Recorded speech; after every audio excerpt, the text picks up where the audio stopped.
GS civil service के online platform पे आप सभी का स्वागत है। हम लोग मॉडर्न हिस्ट्री देख रहे थे। मॉडर्न हिस्ट्री का रिवीजन सेशन, अभी पीटी एग्जाम होने वाला है, आपको पता होगा 13 सितंबर को आपका एग्जाम है। तो मॉडर्न हिस्ट्री काफी इंपॉर्टेंट सेक्शन बन जाते हैं कि यहाँ से लगभग 20 क्वेश्चंस आपके आएंगे। ओवरऑल हिस्ट्री सेक्शन देखोगे ना तो 30 नंबर के क्वेश्चन पूछे जाते हैं, जिसमें मॉडर्न हिस्ट्री 20-22 नंबर के पूछे जाते हैं। तो अभी हमारे पास इतना टाइम नहीं है कि हर एक चीज को डीपली पढ़े, तो कुछ इंपॉर्टेंट पॉइंट्स को देख लिया जाए, कुछ गवर्नर जनरल को पढ़ लिया जाए, कुछ वायसराय को पढ़ लिया जाए। उसके अंदर जितने इंपॉर्टेंट काम हुए हैं या जो भी आपके एग्जाम के पॉइंट ऑफ व्यू से इंपॉर्टेंट है, उन सारी चीजों को हम लोग देखने का प्रयास करेंगे।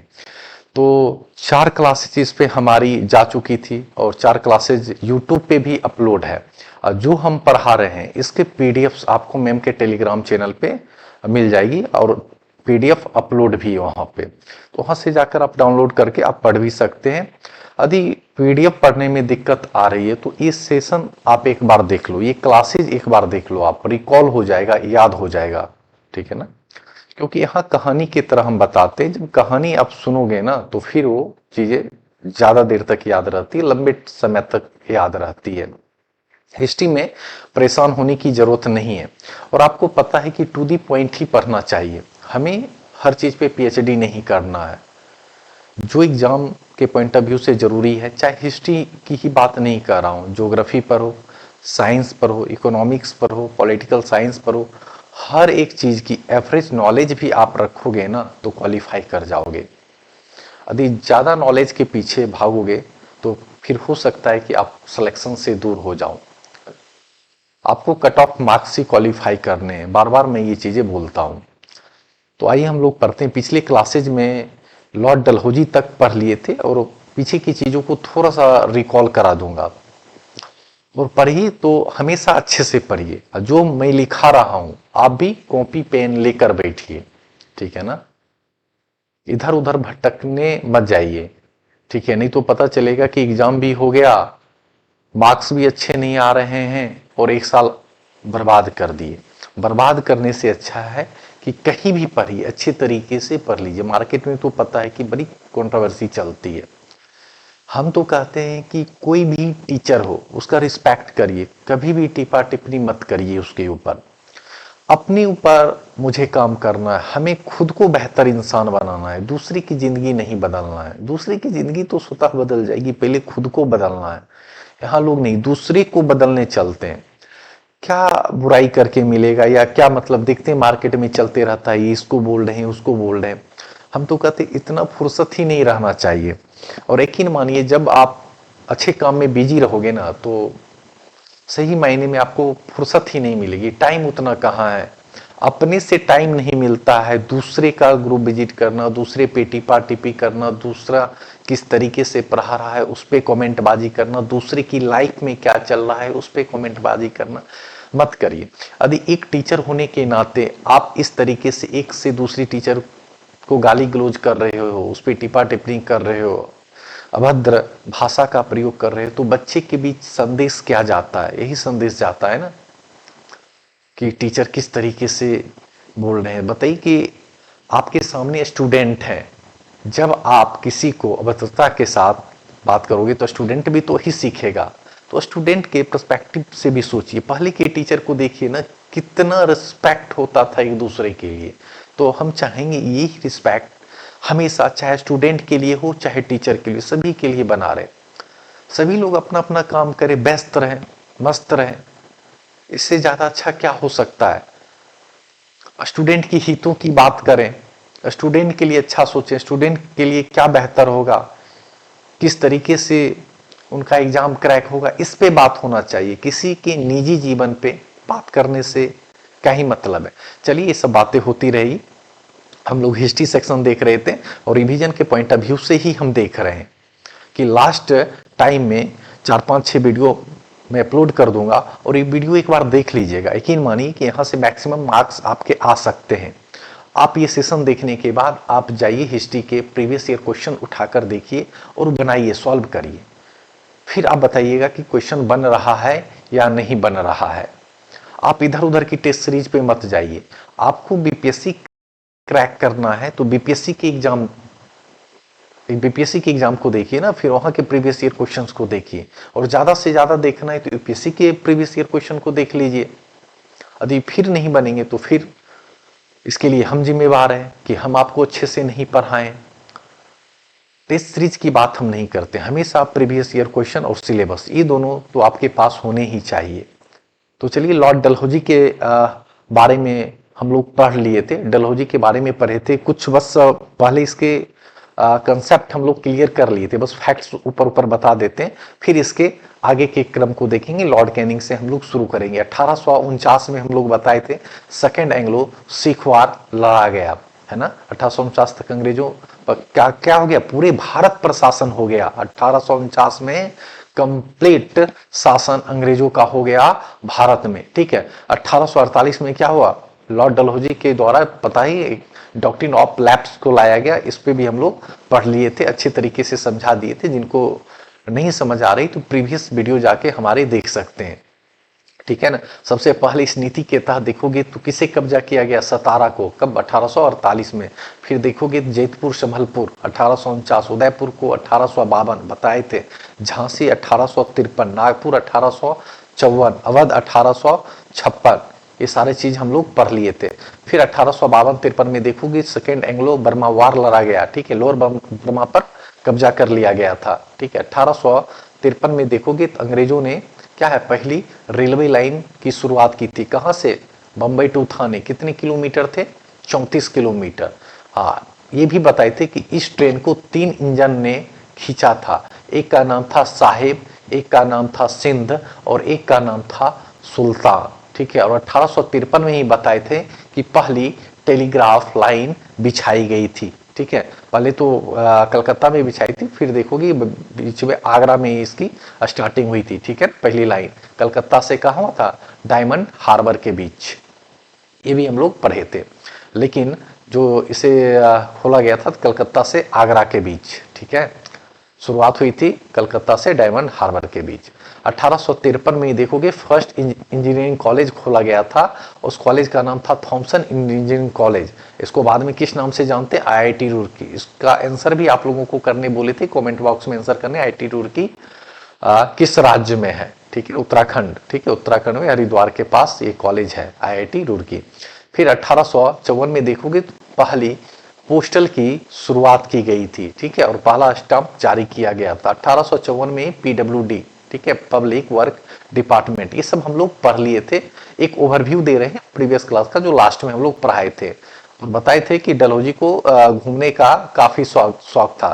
तो कलकत्ता ग्रीष्मकालीन राजधानी, शीतकालीन राजधानी थी, और गर्मियों में ये लोग कहाँ चले जाते थे, ठंडे क्षेत्र में, कहाँ, शिमला, कलकत्ता से शिमला घूमने चले जाते थे। फिर 1856 में देखोगे विधवा पुनर्विवाह एक्ट पास किया गया, है ना, मैरिज एक्ट पास किया गया, विधवा पुनर्विवाह एक्ट पास किया गया ईश्वर चंद्र विद्यासागर के प्रयासों से। और देखोगे तो जो काम जो पास करते हैं, जो इस पे काम करते हैं, तो पहले खुद पे अप्लाई करते हैं, और ईश्वर चंद्र विद्यासागर जो अपने बेटे नारायण का विवाह था वो एक विधवा से कराए थे। तो पहले एग्जाम अपने आप पे सेट करते, पहले हम खुद का सेट कर ले, तभी तो। यहाँ लोग खुद सुधार नहीं रहे हैं, खुद के अंदर सुधार नहीं कर रहे हैं, दूसरे को ही सुधारने में लगे हैं। तो खुद सुधर जाओगे तो दूसरा अपने आप सुधर जाएगा। 1854 में बताए थे कि एजुकेशन कमीशन भारत आया था, है ना, उसको बुलाया गया था, जिसका नाम था वुड डिस्पैच, और इसके जो अध्यक्ष है चार्ल्स वुड, बताए थे प्रीवियस क्लास में, ठीक है। प्राइमरी एजुकेशन के लिए भारत आए थे।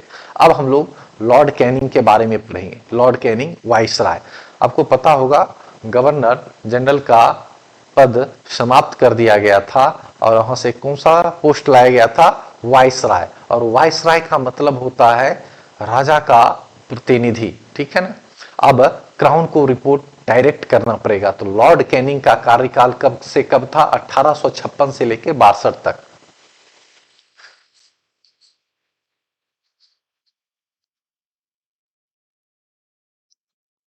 लॉर्ड कैनिंग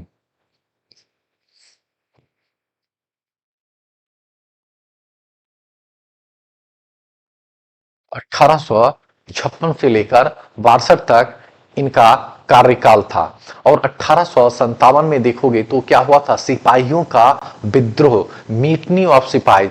और आप लोग कमेंट बॉक्स में आंसर करें कि पहला सिपाही विद्रोह कब हुआ था। ऐसे हम बता दे रहे हैं, लेकिन कमेंट बॉक्स में भी आंसर करें। 1806 में हुआ था, ड्रेस कोड को लेकर। ये हम पढ़ाए थे प्रीवियस लेक्चर में, तो आप वहां भी जाके देख सकते हैं। तो म्यूटनी ऑफ सिपाही 1857 में हुआ था। और मंगल पांडे, पता ही होगा, मंगल पांडे नाम के एक व्यक्ति थे, 34वीं रेजिमेंट के सिपाही थे, ठीक है। उन्होंने ही इसकी शुरुआत की थी। और ये जो था 1857 का सिपाही विद्रोह, यह इससे बोला गया था हमारे लिए प्रथम स्वतंत्रता संग्राम है, यानी फर्स्ट वॉर ऑफ इंडिपेंडेंस बोला गया था। किसके द्वारा? बीडी सावरकर का नाम आप लोग सुने होंगे, उन्हीं के द्वारा बोला गया था, first war of independence Savarkar के द्वारा। तो ये भी पॉइंट आप नोट कर सकते हैं, यहां से भी क्वेश्चंस आते हैं।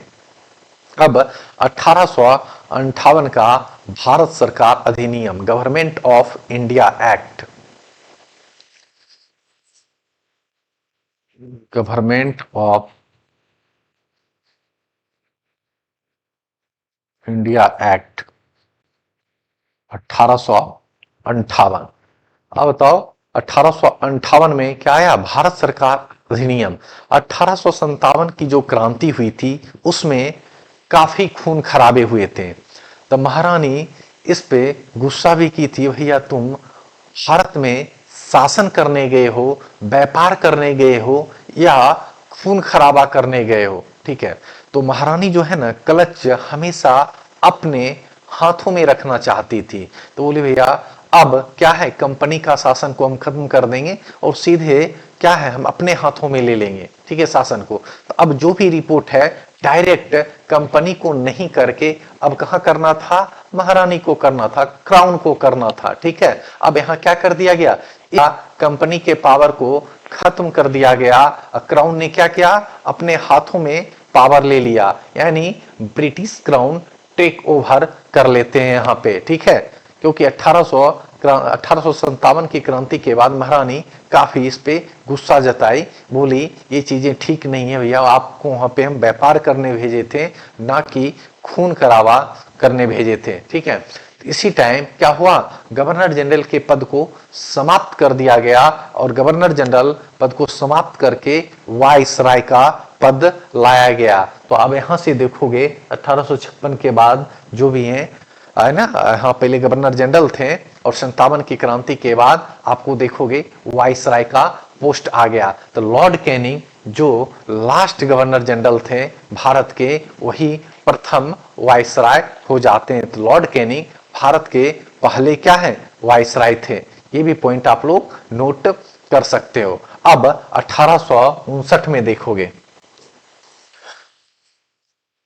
हम डेट वाइज पढ़ा रहे हैं, गवर्नर, गवर्नर जनरल और वायसराय के अंदर जितने भी इंपॉर्टेंट पॉइंट है एग्जाम के पॉइंट ऑफ व्यू से, उन सारी चीजों को हम लोग देख रहे हैं। पेन और पेपर लेकर बैठिए, आप लोग भी नोट करते चलिए, क्योंकि यहाँ मैक्सिमम चीजों को यदि हम लिखेंगे, मैक्सिमम चीजों को डिस्कस करेंगे, तो हो सकता है कि फिर वो चीजें काम का ना हो और क्लास भी लंबा हो जाए। तो हम वही चीजें यहाँ डिस्कस करेंगे जो कि एग्जाम के पॉइंट ऑफ व्यू से सबसे ज्यादा जरूरी है, क्योंकि ये रिवीजन बैच है। इसको हम अभी मेंस के पॉइंट ऑफ व्यू से नहीं पढ़ रहे हैं, प्री के पॉइंट ऑफ व्यू से पढ़ रहे हैं। 1859 में देखोगे तो क्या हुआ, इंडिगो रिवॉल्ट।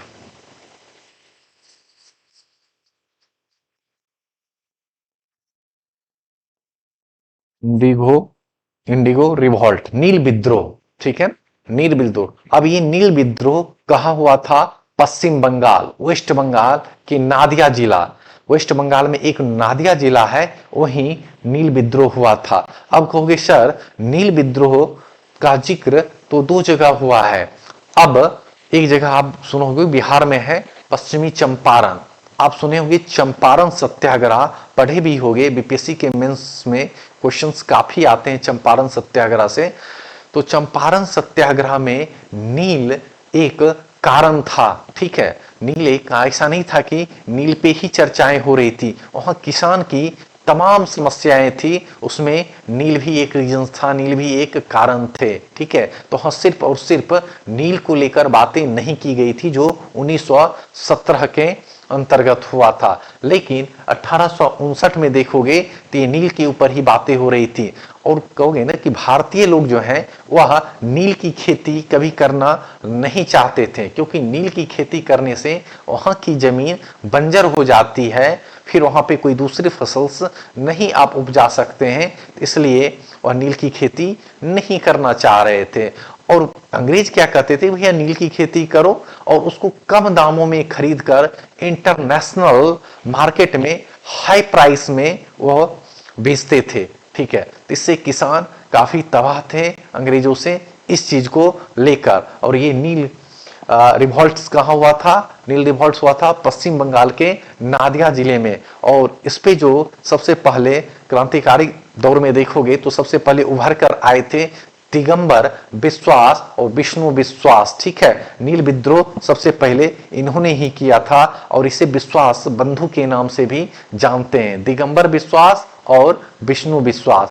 और नील विद्रोह का जिक्र देखोगे ना तो नील दर्पण, यहां से भी पीटी में क्वेश्चंस आए हैं और एग्जाम के पॉइंट ऑफ व्यू से ये भी इंपॉर्टेंट है। नील विद्रोह का जिक्र नील दर्पण में मिलता है जो दीनबंधु मित्र के द्वारा लिखा गया है। तो पूछा जाएगा कि नील विद्रोह का जिक्र किस बुक में मिलता है, तो नील दर्पण में मिलता है। और नील दर्पण किसके द्वारा लिखा गया, दीनबंधु मित्र के द्वारा लिखा गया। और नील विद्रोह कब हुआ था, 1859 में हुआ। और किसने किया था, तो दिगंबर विश्वास और विष्णु विश्वास ने किया था। ठीक है, आई होप यहां तक आप लोग समझ गए होंगे।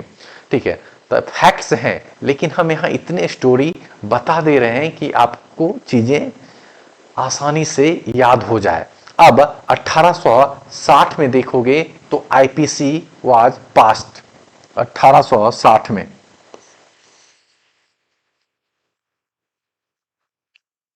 इंडियन पैनल कोड, ठीक है ना, Indian panel code was passed. कब हुआ था, 1860 में। तो आप लोग भी नोट करते चलिए। और 1860 में ही देखोगे तो पहली बार बजट पेश किया गया था। एक इकोनॉमिक्स थे, ब्रिटिश इकोनॉमिस्ट थे जिनका नाम था जेम्स विल्सन, जेम्स विल्सन। और ये बजट भी कब पास किया गया था, 1860 में। क्या नाम था, जेम्स विल्सन, ब्रिटिश इकोनॉमिस्ट थे। और इन्हीं के द्वारा क्या किया गया, पहली बार बजट पेश किया गया था, पहली बार बजट पेश किया गया था 1860 में। अब आगे के क्रम को हम लोग देखेंगे तो लॉर्ड एल्गिन प्रथम, और इसमें एक दो वाइसराय और आए तो उनके ज्यादा काम नहीं थे, इसलिए मैं स्किप कर दूंगा। ठीक है, जो इंपॉर्टेंट है उन्हीं चीजों को हम लोग देखेंगे क्योंकि ये रिवीजन बैच है। ठीक है, अब देखोगे लॉर्ड एल्गिन प्रथम कब आए थे, 1862 से 63।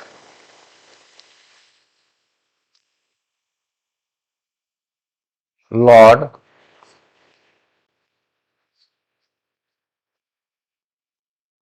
एल्गिन कब आए थे, 1862 से 63 के बीच। बहुत कम समय के लिए इनका कार्यकाल था, लॉर्ड एल्गिन प्रथम, है ना। आप लोग फिर कमेंट बॉक्स में आंसर करोगे सर ये तो लॉर्ड एल्गिन प्रथम थे, ठीक है ना। तो लॉर्ड एल्गिन प्रथम 1862 से 1863। और इस टाइम क्या हुआ था, हाईकोर्ट वाज सेटअप। 1862 में क्या हुआ था, high court was setup.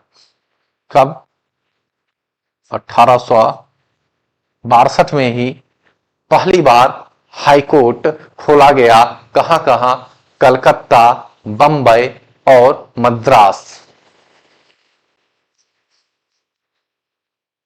Calcutta, Bombay,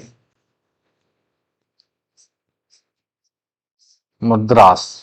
ठीक है, हाईकोर्ट हुआ सेटअप कब, 1862 में, कलकत्ता, बंबई, मद्रास में। और किनका कार्यकाल था, लॉर्ड एल्गिन प्रथम का कार्यकाल था। ठीक है, अब आगे के क्रम को हम लोग पढ़ेंगे तो लॉर्ड मेयो के बारे में जानेंगे। लॉर्ड मेयो का जो कार्यकाल था 1869 से 72 के बीच था। लॉर्ड मेयो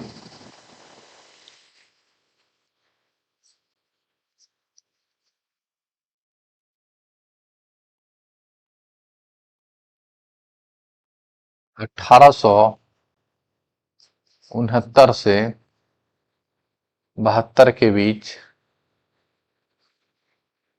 किनका कार्यकाल था? लॉर्ड मेयो का। अब इनके कार्यकाल में देखोगे तो क्या हो गया? मेयो मेयो हो गया। ठीक है ना, मेयो मेयो सुने होंगे, तो मेयो मेयो हो गया। और अंग्रेजों की उल्टी गिनती यहीं से शुरू होती है, क्योंकि महात्मा गांधी का जन्म 2 अक्टूबर 1869 में ही हुआ था, और अंग्रेजों की उल्टी गिनती यहीं से शुरू होती है। और महात्मा गांधी का जो जन्म हुआ था गुजरात में एक जगह है पोरबंदर, वहीं पे इनका जन्म हुआ था। और आपको पता होगा राष्ट्रीय आंदोलन में इनकी कितनी अहम भूमिका है, भारत छोड़ो आंदोलन में इनकी कितनी भूमिका है ना। तो गांधी के बारे में तो आगे पढ़ेंगे ही, गांधी एरा भी आगे आएगा। अब लॉर्ड मेयो क्या बोले थे, चलो देखते हैं भारत में कहीं आदमी बढ़ तो नहीं गया है ना। आदमी तो थे ही, ठीक है ना, भले अंग्रेज आदमियों में गिनती नहीं आते थे, वो अलग बात है, ठीक है ना। तो अब वो बोले कि चलो भैया एक बार चल के देखते हैं, कहीं बहुत ज्यादा आदमी तो नहीं बढ़ गया। तो 1872 में भारत में प्रथम जनगणना हुई। 1872 में भारत में प्रथम जनगणना हुई, सेंसस, ठीक है ना। सेंसस हम पढ़ाए भी हैं, और इसके वीडियो YouTube के ऊपर अपलोड है, वहां से भी जाके देख सकते हैं। और वो वीडियो देख लोगे तो आशा करते हैं कि वहां से एक भी क्वेश्चंस आपके नहीं छूटेंगे एग्जाम के पॉइंट ऑफ व्यू से। तो वो वीडियो एक बार देखो, और जितने भी प्रीवियस ईयर क्वेश्चन है एक बार जाके बनाओ, तो आई होप सारे क्वेश्चंस वहां से बनेंगे, ठीक है ना। सारे डाटा पॉइंट्स हम अच्छे तरीके से बताएं, और इस तरीके से बताएं कि आपको याद हो जाए। नहीं तो डाटा पॉइंट तो हर जगह लिखा रहता है, मेरा मकसद है कि आपकी अधिकतम चीजें याद हो जाए क्लास में, ठीक है ना। इस वजह से मैं बार बार चीजों को रिकॉल कराता हूं, प्रीवियस चीजों को बार बार बोल के याद करवाता हूं।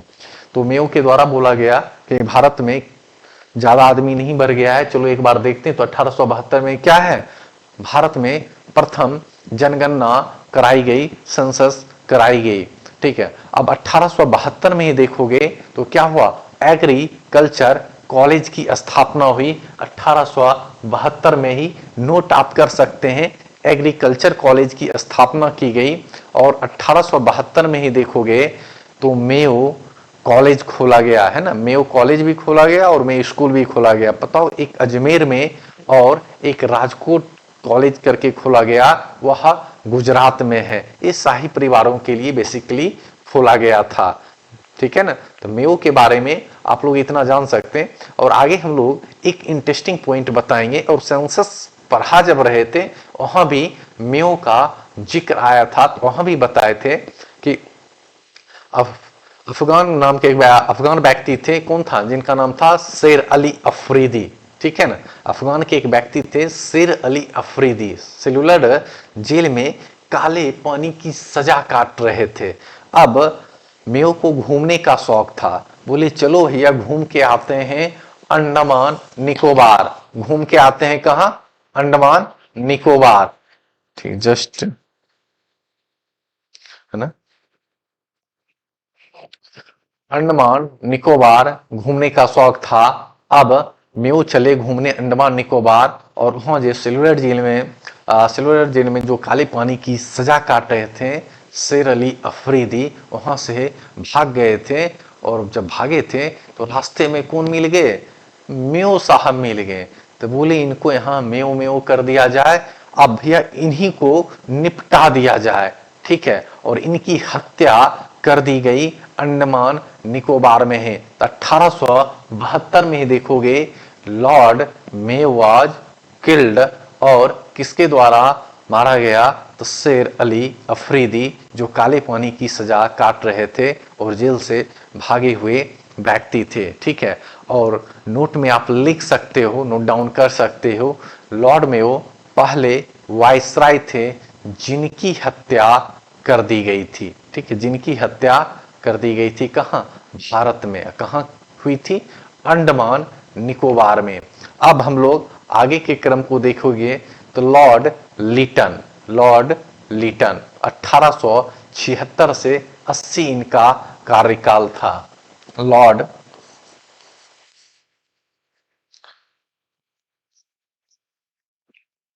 लॉर्ड लीटन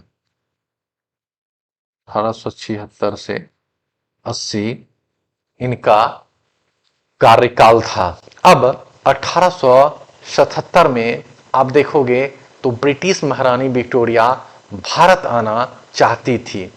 अब बताओ कि ब्रिटिशर्स से ही बैठे बैठे भारत पे पूरा राज्य कर रही थी। अब इनको इच्छा हुई, चलो भैया भारत देखें, ये लोग भारत में कर क्या रहे हैं, भारत कहाँ है, भारत कैसा है, भारत सच में सोने की चिड़िया है। अब इन्होंने इच्छा जताई कि चलो अब हमें भारत देखने की बहुत चाहत हो रही है, बहुत इच्छा हो रही है, अब हमें भारत चलना चाहिए। और उस टाइम के वाइसराय थे कौन? लॉर्ड लीटन, ठीक है। अब इनके लिए ग्रैंड दिल्ली दरबार का आयोजन किया गया था। ग्रैंड दिल्ली दरबार का आयोजन किया गया था किनके लिए? विक्टोरिया के लिए, महारानी विक्टोरिया के लिए। कब? 1877 में। 1877 में आप नोट कर सकते हो, क्या है? ग्रैंड दिल्ली दरबार का आयोजन करवाया गया था। और उस टाइम के वाइसराय जो थे लॉर्ड लीटन वाइसराय थे, ठीक है ना। तो ये भी पॉइंट आप याद रख सकते हो। अब 1878 में देखोगे 3 काम हुआ था। 1878 1878 में देखोगे 3 काम हुआ था। Arms act, vernacular press act, आप नोट करके लिख सकते हो।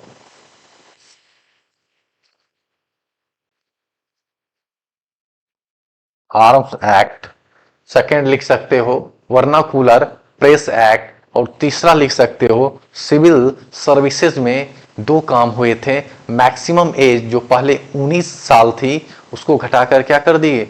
19 साल जो पहले थी अब 21 साल कर दी गई, ठीक है। पहले 19 साल थी, अब 21 कर दी गई। और यहाँ सीटों का रिजर्वेशन भी दिया गया। 1/6 सीट क्या था? अमीर भारतीयों के लिए, राजा महाराजाओं के लिए दे दी गई थी कि भैया उनके ही लड़के इस सीट को लेंगे, ठीक है। बताओ, रिजर्वेशन का कंसेप्ट तो पहले से है, अभी नया थोड़ी बना है। तो आर्म्स एक्ट था भैया। आर्म्स एक्ट तो अभी भी है कि लाइसेंस अनिवार्य है। यदि लाइसेंस अनिवार्य नहीं रहेंगे ना तो भैया ऐसे ही कोई भी हथियार लेकर घूमने लगेगा। तो आर्म्स एक्ट लाइसेंस लेना अभी भी जरूरी है। यदि आपको हथियार रखना है, आर्म्स रखने हैं, तो लाइसेंस लेना अनिवार्य है। नहीं तो पता चलेगा हर घर में सभी के पास क्या है? गन है, और सभी गन लेकर पूरे घूम रहे हैं। और मतलब डरों का माहौल बना हुआ है कि अभी तो देख ही रहे हो कि जीरो टॉलरेंस लेवल है ना। टॉलरेंस लेवल तो बिल्कुल है ही नहीं, ठीक है ना। कुछ भी बोलो तुरंत हथियार निकाल के सीधे मार देते हैं। तो भैया आर्म्स रखना है तो लाइसेंस लेने पड़ेंगे। और वर्नाकुलर प्रेस एक्ट, ठीक है, क्या कर दिया गया? प्रेस पर बैन फिर से कर दिया गया था, ठीक है। ये मतलब देखोगे कभी स्वतंत्र कर दिया जाता है, कभी बंद कर दिया जाता है, कभी बैन कर दिया जाता है। मतलब ये चीजें, तमाम चीजें चलती रहती हैं, ठीक है। और सिविल सर्विसेज में 2 काम हुए थे। मैक्सिमम एज जो था 19 साल पहले था, उसे 21 साल कर दिया गया था कि भैया अब 21 साल है, ठीक है ना। क्योंकि भारतीय लोग, काफी लोग आईएएस बनने लगे थे। और सीटों का रिजर्वेशन दिया गया था भारतीय राजा महाराजाओं के लिए, ठीक है। 1/6 सीट फिक्स कर दी गई थी, यही लोग इस सीट पर फाइट करेंगे। तो लॉर्ड लीटन के कार्यकाल में देखोगे तो ये तमाम चीजें देखने को मिलेंगे। अब आते हैं लॉर्ड रिपन। अब आएंगे, अगला क्रम पढ़ेंगे लॉर्ड रिपन। और इनका कार्यकाल देखोगे तो 1880 से लेकर 84 तक था। लॉर्ड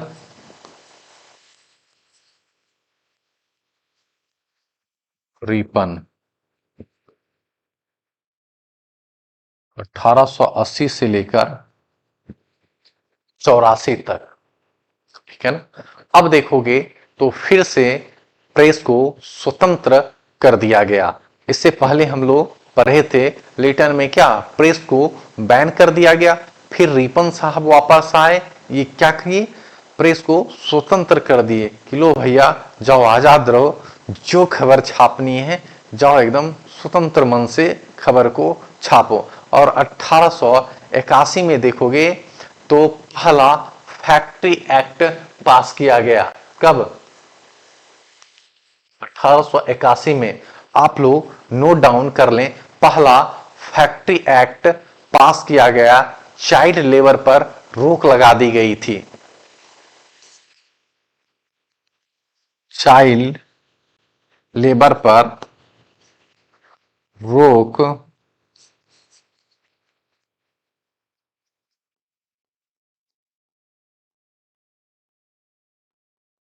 चाइल्ड लेबर पर रोक लगा दी गई थी, ठीक है ना। कब? 1881 में ही, ठीक है। पहला फैक्ट्री एक्ट पास किया गया था चाइल्ड लेबर पे, भैया कि चाइल्ड लेबर पे रोक लगाओ, नहीं तो फिर ठीक है फैक्ट्री में तो देखोगे तमाम चीजें होती है, खतरा भी रहता है। और 1881 में ही देखोगे तो पहली बार नियमित जनगणना हुई थी। पहली बार नियमित जनगणना हुई थी। आप पढ़ोगे 1872 में जनगणना की शुरुआत हुई थी मेयो के कार्यकाल में, लेकिन नियमित जनगणना की बात करोगे ना, नियमित सेंसस की बात करोगे 1881 में ही हुआ था। तो ये भी आप नोट डाउन कर सकते हो कि नियमित जनगणना की शुरुआत कब हुई थी, 1881 में। और 1882 में लोकल सेल्फ गवर्नमेंट, कब? नोट डाउन कर लो आप लोग, 1882 में लोकल सेल्फ गवर्नमेंट, ठीक है, लोकल सेल्फ गवर्नमेंट एक्ट पास किया गया। लोकल सेल्फ गवर्नमेंट एक्ट पास किया गया, ठीक है। कब? 1882 में, ठीक है। अब देखोगे father of local self government Lord Ripon को ही बोला जाता है। किसको बोला जाता है? Father of local self government. यदि पूछा जाए तो उसमें जो जिक्र होता है, उसमें जो नाम आते हैं लॉर्ड रिपन का आता है, ठीक है। तो यहां तक आई होप समझ गए होंगे। अब 1883 में देखोगे इल्बर्ट बिल पास किया गया। कब? 1883 में। आप लोग नोट डाउन कर लें। उम्मीद है कि आप लोग भी लिखते जा रहे होंगे। लिखने से ज्यादा चीजें याद होती है, तो लिखने का प्रयास करो। मेंस में तो 40-40, 50-50 पेज लिख लेते हो, पहले तो कम पेज मिलते थे, अब तो ज्यादा पेज मिलते हैं, तो ज्यादा लिखना पड़ता है। तो लिखने की आदत होनी चाहिए। बहानाबाजी से एग्जाम नहीं पास किया जा सकता है, ठीक है। तो बहानाबाजी से थोड़ा ऊपर उठो, ठीक है। सैक्रिफाइस करोगे तभी तो आगे जाओगे। यदि सैक्रिफाइस नहीं करोगे तो हर कोई बीपीएससी में सिलेक्शन नहीं ले लेता, हर कोई ऑफिसर नहीं बन जाता। तो आपको सैक्रिफाइस करने पड़ेंगे। डेडिकेशन, डिसिप्लिन अपने अंदर लाओ, तभी जाके सिलेक्शन ले पाओगे। आज पढ़ रहे हो, कल सो रहे हो, परसों फिर 1 घंटा पढ़े, फिर कभी पढ़े नहीं, इस तरीके से नहीं चलेगा। अधिक कंटिन्यू पढ़ना है तो 5 घंटा पढ़ो ना, कंटिन्यूटी लाओ अपने अंदर, ठीक है। 1883 में नोट करो इल्बर्ट बिल पास किया गया। क्योंकि सर इल्बर्ट बिल क्या था? अब यहां देखोगे इल्बर्ट बिल में जो भारतीय जज थे, अब उन्हें अधिकार था कि अंग्रेजों के ऊपर वो सजा सुनाए। अंग्रेजी व्यक्तियों पे भी अब वो सजा सुना सकते थे। तब इसमें हुआ क्या कि एकदम अब भारतीय जज थे, अब सजा सुनाना शुरू कर दिए। ऐसे ही अंग्रेजों से चिढ़ रहे थे, अब बोले लो भैया अब तो अब सजा सुनाने का अधिकार है, अब हम सजा सुनाएंगे। तो सजा सुनाने लगे। फिर बाद में इसमें पूरा एकदम कन्फ्लिक्ट उत्पन्न हो गया, द्वंद्व पैदा हो गया। बाद में देखोगे इल्बर्ट बिल वापस ले गया था। बहुत सारे विवाद इसको लेकर हो गए थे। इल्बर्ट बिल को बाद में वापस ले लिया गया था। और ये सारे किनके कार्यकाल में हुए? लॉर्ड रिपन के कार्यकाल में हो रहे थे ये सारे तमाम चीजें, ठीक है। तो इस तरीके से आप लोग पढ़ो कि चीजें याद हो। सिर्फ नोट करने से भी नहीं चलेगा, कहानी को समझो। यदि कहानी एक बार समझ गए ना तो लॉन्ग टर्म आपको याद रहेगा। अब आगे आते हैं लॉर्ड डफरिन 1884 से लेकर 1888 तक। Just 1 minute. उम्मीद है कि आवाज अब जा रही होगी। लॉर्ड डफरिन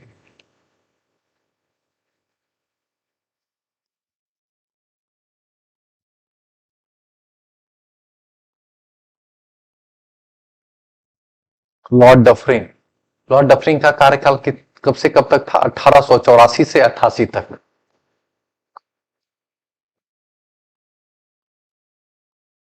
लॉर्ड डफरिन जो था ना, काफी डफर इंसान था। ठीक है, काफी डफर इंसान था। और 1885 में देखोगे तो क्या हुआ? थर्ड एंग्लो बर्मा युद्ध लड़ा गया। कब? नोट डाउन करते चलो आप लोग। ठीक है, हम बोलते जा रहे हैं, आप लोग लिख लो। 1885 में थर्ड एंग्लो बर्मा युद्ध लड़ा गया और बर्मा कंप्लीटली कैप्चर्ड। ठीक है, और फर्स्ट सेकेंड कब लड़ा गया? इसका कमेंट बॉक्स में आप लोग आंसर दें। यदि आपने पढ़ा होगा, रिवीजन किया होगा तो आप लोग कमेंट बॉक्स में आंसर दें। नहीं पढ़े होंगे तो कोई बात नहीं। ठीक है, एग्जाम तो हर साल आते हैं, कभी भी दे लेंगे, उससे क्या है। पंचवर्षीय योजना, 10 वर्षीय योजना चलती है, ये सब तो आम बात है कुछ स्टूडेंट के लिए। ठीक है ना। 1885 में थर्ड एंग्लो बर्मा युद्ध लड़ा गया, बर्मा कंप्लीटली कैप्चर। और 1885 में देखोगे क्या हुआ था, बताओ। बहुत फेमस डेट है। 1885 में देखोगे formation of INC. Formation of INC,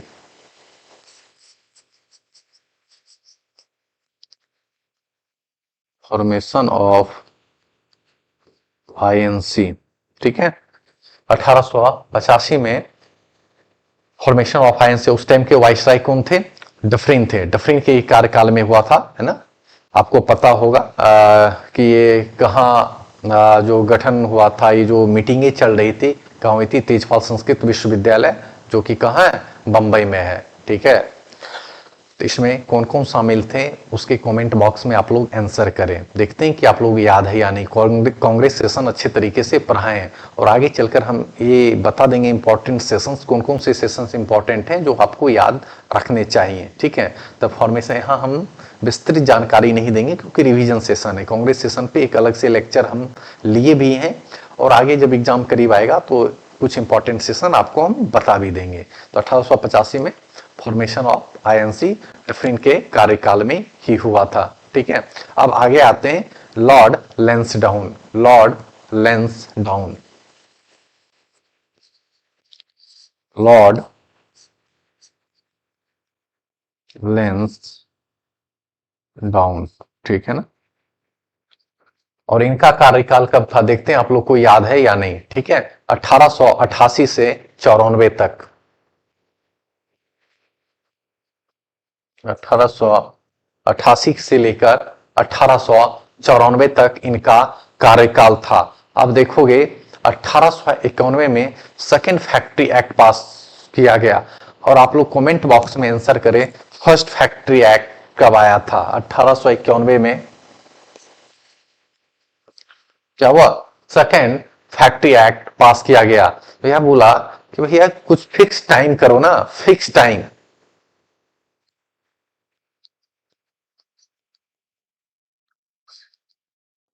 fixed time की बात कही गई थी।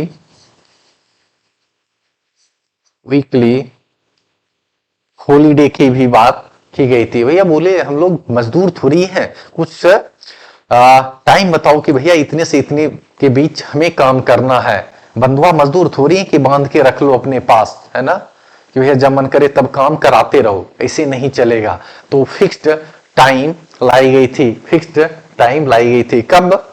1891 में, जब सेकेंड फैक्ट्री एक्ट पास किया गया था। और वीकली हॉलीडे का कंसेप्ट था, यहीं से लाया गया। भैया सप्ताह में एक दिन छुट्टी होनी चाहिए।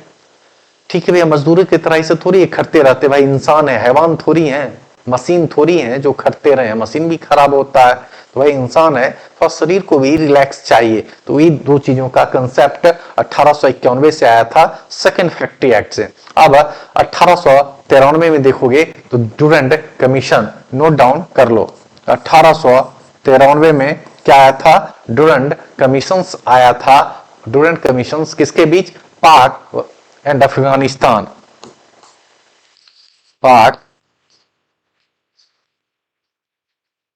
अफगानिस्तान। अभी वर्तमान में देखोगे तो इंडिया अफगानिस्तान के बीच में है वर्तमान में। जब 1893 में डुरंड कमीशन बुलाया गया था इंडिया, तो उस बीच किसके बीच लाइन खींची गई थी? पाक और अफगानिस्तान के बीच ये लाइनें खींची गई, जो वर्तमान में इंडिया अफगानिस्तान के बीच डुरंड लाइन देखने को मिलती है। अब 1894 में देखोगे फर्स्ट इंडियन बैंक खोला गया। 1894 में 1894 में फर्स्ट इंडियन बैंक खोला गया। फर्स्ट इंडियन बैंक खोला गया, ठीक है ना, लाहौर में। लाहौर में कौन सा बैंक था? Punjab national bank.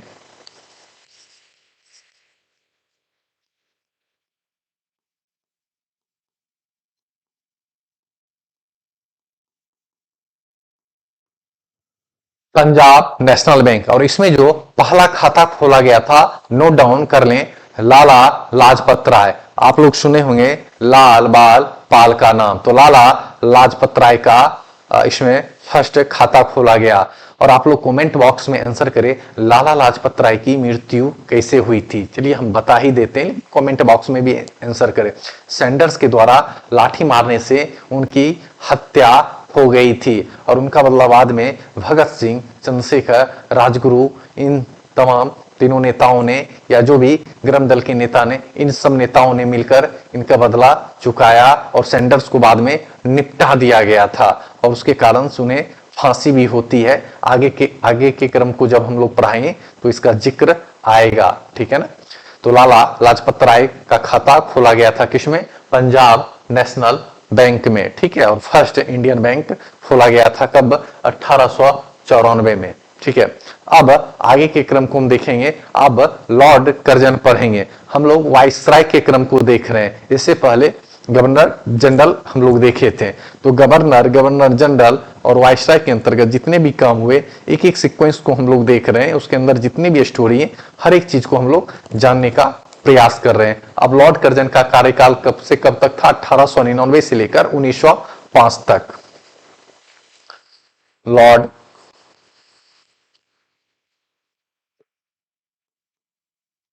कर्जन 1899 से लेकर 1905 तक इनका कार्यकाल था, ठीक है। किनका? लॉर्ड कर्जन का। अब 1899 में देखोगे, 1899 में ही क्या है?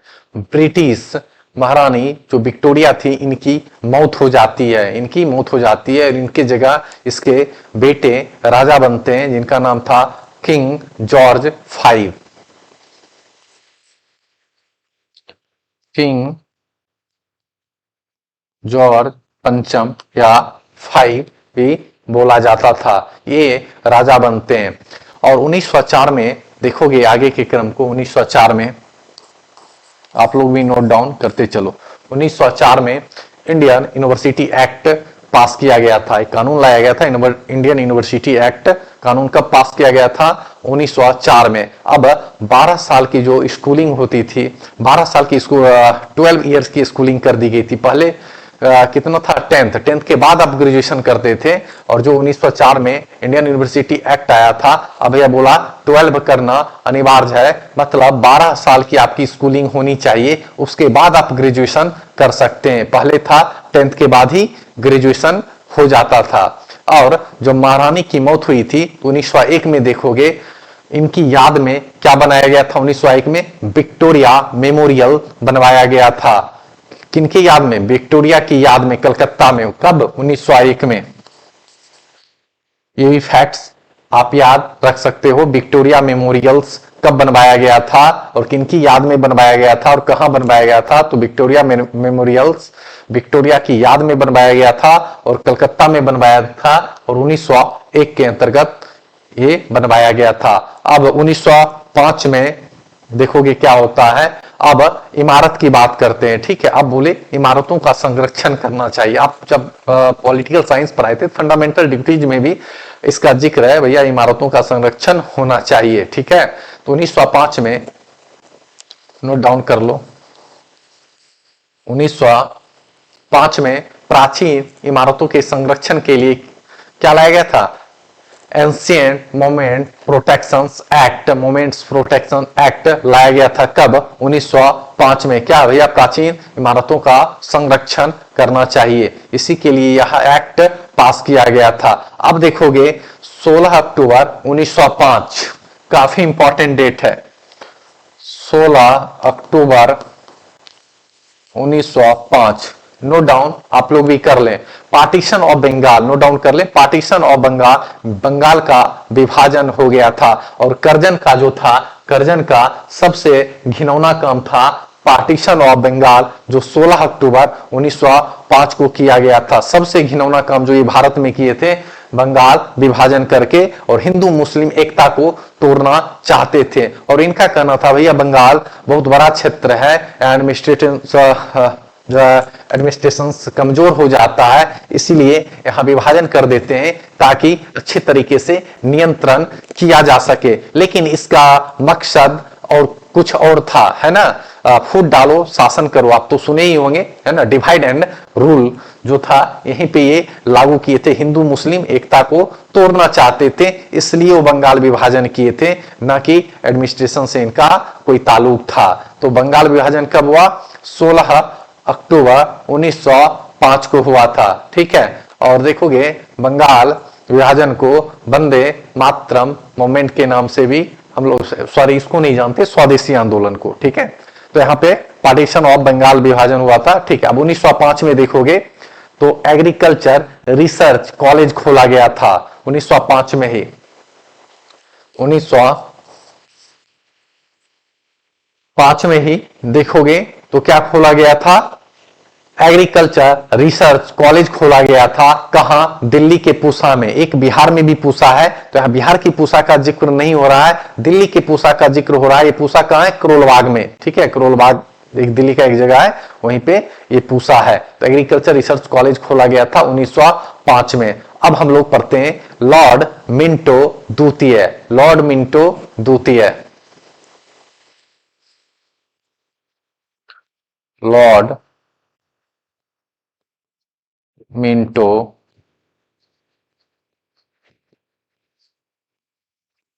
आप लोग कमेंट बॉक्स में आंसर करें, इनका कार्यकाल कब से कब तक था। आप लोग कमेंट बॉक्स में भी आंसर करें, इसे हम बता देते हैं। 1905 से लेकर 1910 तक, 1905 से लेकर 1910 तक इनका कार्यकाल रहा था। और देखोगे जो बंगाल विभाजन हुआ था 16 अक्टूबर 1905 को, तो उसी के हित में भारत में बोले कि भैया हम लोग में एकता रखनी चाहिए और क्या अपनाना चाहिए। 1905 में देखोगे स्वदेशी आंदोलन, स्वदेशी मूवमेंट,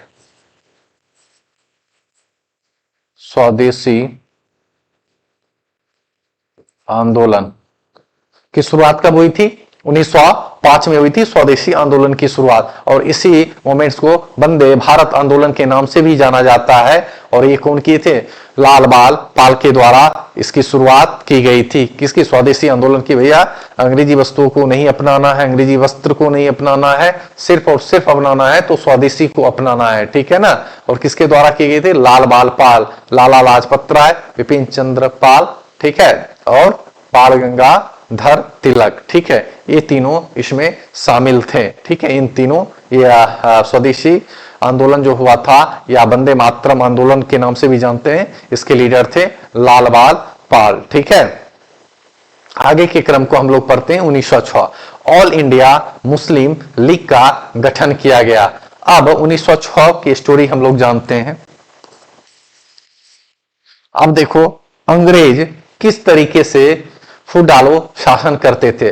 अब उन्होंने मुस्लिमों को भड़काना शुरू किया, भैया देखो आईएनसी बना लिया, ये सब तो अपने लिए किया है, तुम्हारे लिए क्या किया है? जब भारत आजाद होगा ना तो तुम लोग को भी यहां से मार के सीधे भगा देगा, तुम लोग को अभी कोई यहाँ पे अस्तित्व नहीं है। अब मुस्लिमों को भड़काना शुरू किया था।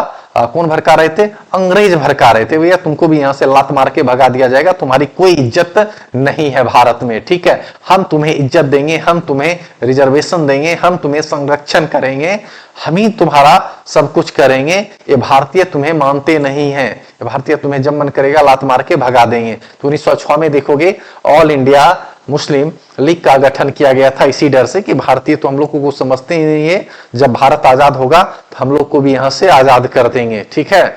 तो इसी डर से क्या हुआ, ऑल इंडिया मुस्लिम लीग का गठन कर लिया गया था। कब? ढाका में ऑल इंडिया मुस्लिम लीग, है ना, AIML कहां किया गया था? ढाका। प्रेजेंट में देखोगे बांग्लादेश की राजधानी कहां है? ढाका है। और ऑल इंडिया मुस्लिम लीग के ऑल इंडिया मुस्लिम लीग का जो गठन हुआ था, इसके पहले अध्यक्ष थे आगा खां थे, ठीक है? इसके पहले अध्यक्ष कौन थे? आगा खां थे। और जो गठन किए थे, जो व्यक्ति गठन किए थे, उनका नाम था समीतुल्लाह खां। तो नोट कर सकते हैं, अध्यक्ष जो बने थे ऑल इंडिया मुस्लिम लीग के आगा खां, और जो गठन करने वाले व्यक्ति उनका नाम था समीतुल्लाह खां। समीतुल्लाह खां के द्वारा इसका गठन किया गया था ढाका में, जो कि वर्तमान में भी कहां है? बांग्लादेश में है। अब देखोगे 1907 डेट काफी इंपॉर्टेंट है। सूरत स्प्लिट 1907 क्या हुआ था? सूरत स्प्लिट। और इस समय अध्यक्ष थे रास बिहारी घोष। इस समय कौन अध्यक्ष थे? रास बिहारी घोष, ठीक है? और यहां देखोगे गरम दल और नरम दल दो गुट बन गए थे, और गरम दल के जो लीडर थे तिलक, और नरम दल के जो लीडर थे वो गोखले, ठीक है ना? यहाँ दो दल अलग हो गए थे। आगे चल के देखोगे 1916 में 1916 के सेशन में फिर वापस मिल गए थे, और हिंदू मुस्लिम भी वापस वहां पे मिल गए थे। और उसी सेशन में पहली बार आपको पता होगा गांधी जी आए थे, और उसी सेशन में जो बिहार से एक व्यक्ति थे राजकुमार शुक्ल, उन्होंने ही आग्रह किया था कि ये चंपारण आके, हमारे बिहार आके किसानों की बदहाली को देखिए। और उन्हीं के आग्रह पे गांधी जी कहां पहुंचे थे? चंपारण पहुंचे थे। तो क्वेश्चन पूछा भी जाता है कि इनके आग्रह पे गांधी जी चंपारण पहुंचे थे। राजकुमार शुक्ल नाम के एक व्यक्ति थे, उन्हीं के आग्रह पे वो चंपारण पहुंचे थे, और दोनों मिले थे 1916 जो लखनऊ अधिवेशन हुआ था वहां मिले थे, ठीक है? तो 1907 में जो सूरत स्प्लिट हुआ था, इसमें नरम और गरम दल अलग हो गए थे, ठीक है? फिर वापस मिलते हैं, और जब कांग्रेस सेशन पढ़ाएंगे तो फिर यहाँ बहुत डीपली जिक्र करेंगे, एक एक चीज को यहाँ पे समझा देंगे, स्टोरी वाइज चलेंगे। ऐसे नहीं कि सिर्फ रट्टाफिकेशन कराएंगे, डेट याद कर लो, अध्यक्ष याद कर लो, ये तो लिखा हुआ है बुक में, ये तो खुद भी जाके देख सकते हो, ठीक है? अब 1908 आप लोग भी नोट डाउन कर लें। 1908 खुदीराम बोस का नाम आप लोग सुने होंगे, है ना? किंग्सफोर्ड का एक काफिला जा रहा था, ठीक है? मुजफ्फरपुर, पता होगा बिहार का एक ही जगह मुजफ्फरपुर, और उस पे बम फेंक दिया गया था। किसके द्वारा? खुदीराम बोस के द्वारा, ठीक है? और इन्हें पता होगा कि 18 साल की उम्र में इन्हें फांसी दे दी गई थी, किन्हें? खुदीराम बोस को। और इनके साथ जो एक और व्यक्ति थे प्रफुल्ल चक्की, इन्हें भी फांसी दे दी गई थी, ठीक है? कब? इसका डेट आप लोग कमेंट बॉक्स में बताइए। और ये जो स्टोरी बता रहे थे 1908 की है, ठीक है? कब खुदीराम बोस को फांसी दी गई, एग्जैक्ट डेट मेंशन करिए कमेंट बॉक्स में उसको, और प्रफुल्ल चक्की को, ठीक है? आगे हम लोग पढ़ते हैं 1909 मार्ले मेंटो रिफॉर्म्स। आप लोग नोट कर लीजिए 1909 में क्या है? मार्ले मेंटो रिफॉर्म। अब यहां पे फिर देखो किस तरीके से, है ना, डिवाइड एंड रूल किया जाता है। बोला भैया रिजर्वेशन की सुविधा लाओ, ठीक है? अब मुस्लिम रिजर्वेशन की शुरुआत की गई थी, है ना? कम्युनल की जो शुरुआत हुई थी यहीं से हुई थी 1909 से ही पार्लियामेंटो रिफॉर्म से। तो भैया बोला कि अब यहाँ हमें रिजर्वेशन चाहिए, अब हमें यहाँ प्रॉपर तरीके से इज्जत चाहिए, भैया रिजर्वेशन दो, नहीं तो फिर ठीक है हम विरोध करेंगे आपस में ही। तो इसीलिए लाया गया 1909 में पार्लियामेंटो रिफॉर्म्स। और इसको भी जब मेंस हम लोग पढ़ेंगे तो उसको डीपली समझेंगे क्या था पार्लियामेंटो रिफॉर्म्स एग्जैक्ट, ठीक है। अब हम लोग आगे पढ़ेंगे लॉर्ड हार्डिंगे, ठीक है, लॉर्ड हार्डिंगे द्वितीय। तो यहां से हम लोग अगले सेशन में देखेंगे। तो 4 वीडियो हमारी अपलोड है, ये वीडियो भी आप लोग अच्छे तरीके से देख लें।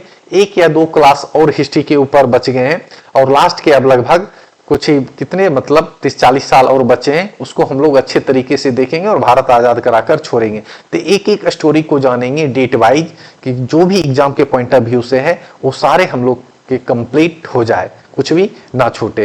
तो आगे के सेशन में हम लोग देखेंगे लॉर्ड हार्डिंगे द्वितीय के बारे में, जो कि जिनका कार्यकाल था 1910 से लेकर 16 तक, और इनके अंदर जो जो इंपॉर्टेंट काम हुए उन सारी चीजों को हम लोग अच्छे तरीके से जानेंगे। तो अगले सेशन में मिलते हैं, तब तक के लिए थैंक यू।